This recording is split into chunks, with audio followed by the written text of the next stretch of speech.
Rep. Norris, welcome to the committee. Chair moves that House File 1813 be referred to the Tax Committee. Please explain your bill.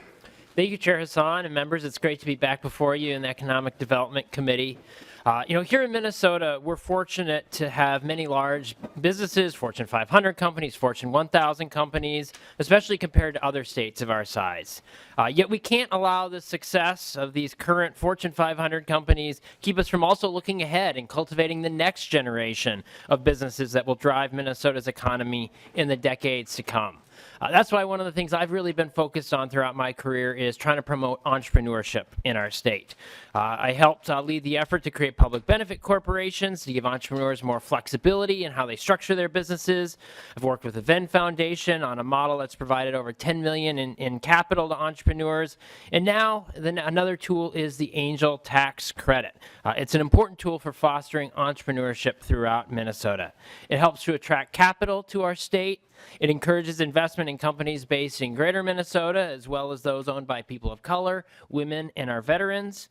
And perhaps most importantly, it's a signal to the entrepreneurship ecosystem that the state of Minnesota supports a vibrant startup scene so that we're constantly working to cultivate the next Target, General Mills, Medtronic of the world.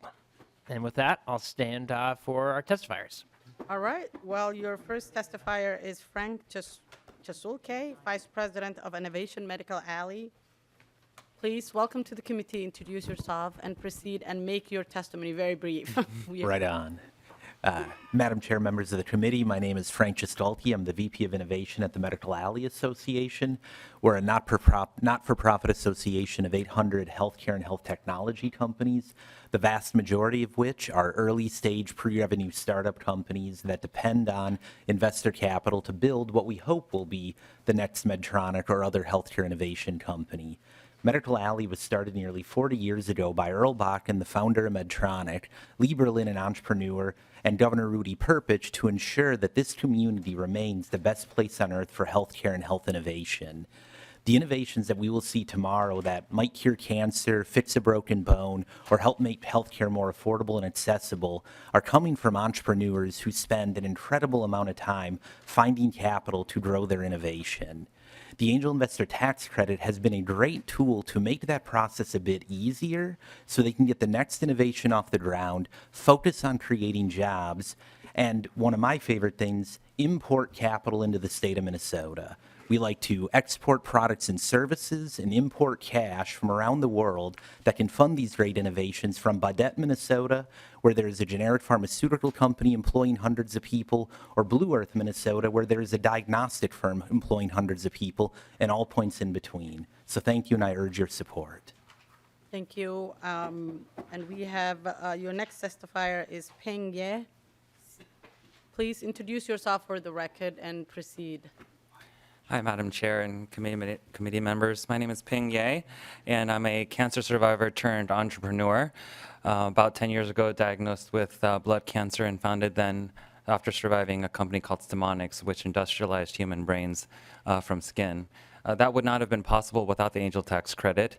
It helped kick off our $30 million round to bring this technology forward to transform drug discovery for all. I'm currently CEO of a spin-out from Boston Scientific, which is also making a mask to measure disease in oneself. I think my three thoughts on startup and the Angel Tax Credit first is that it is critical for the Minnesota economy to have a strong startup ecosystem, because without it, it will not have the durability and resiliency that integrates with the Fortune 500 companies in our community. Second, the competition for startups and innovation are not just local and regional, but also global.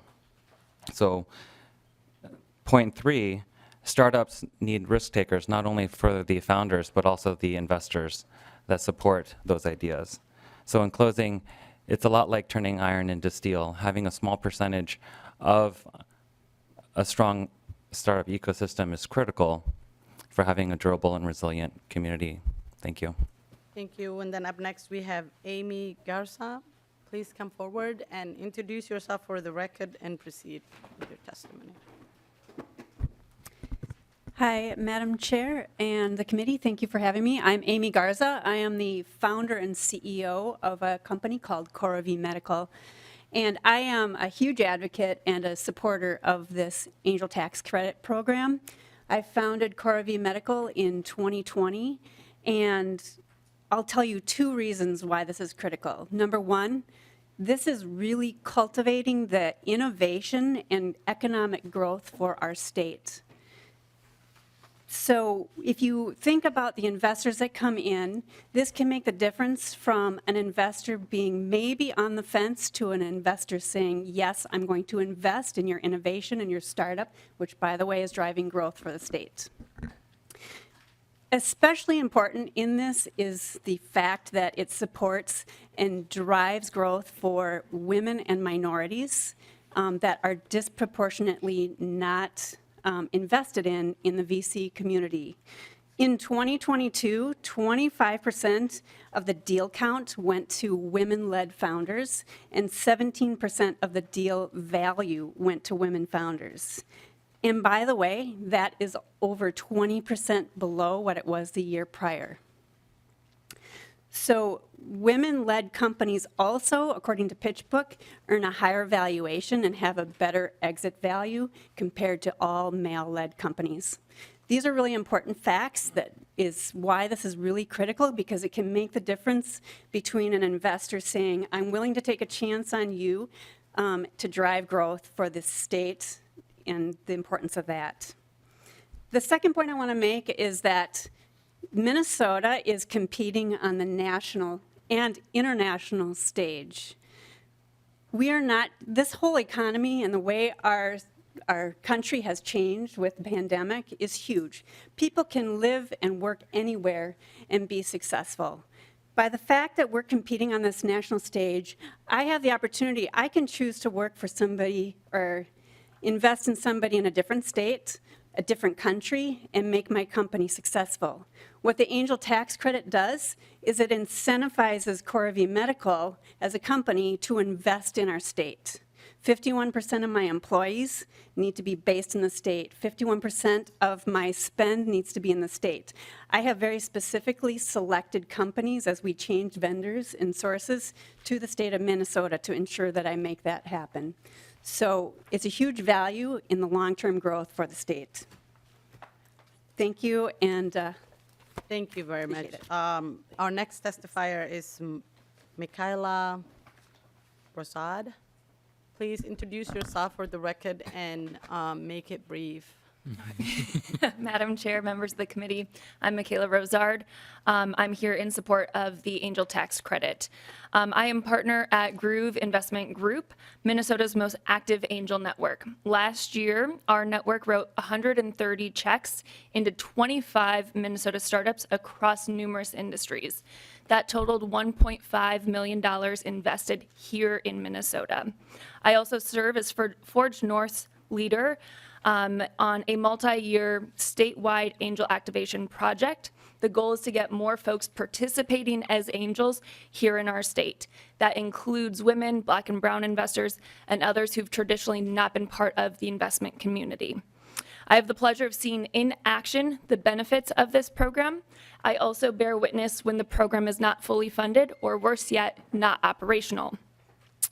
As an example, year to date, this year, our investment was down 63% compared to last year when the program was operational. That's a significant amount of money that folks decided not to deploy. I can say with certainty the Angel Tax Credit is top of mind for investors when they're making and thinking about angel investing. It comes down to deciding whether or not they want to start participating as angel investors. It also impacts geographically where they decide to put their dollars, as well as how much money ultimately to deploy. When investment dollars are invested here in Minnesota, innovation flourishes and our economy diversifies. Thank you. Thank you. I think we have one more testifier. Can you make it brief as well? I don't know Okay. that there's anybody that opposes this, Madam Chair. What was that? Yeah. We're, yeah, I want to make sure that we can be done at 12:30. Oh, up to you.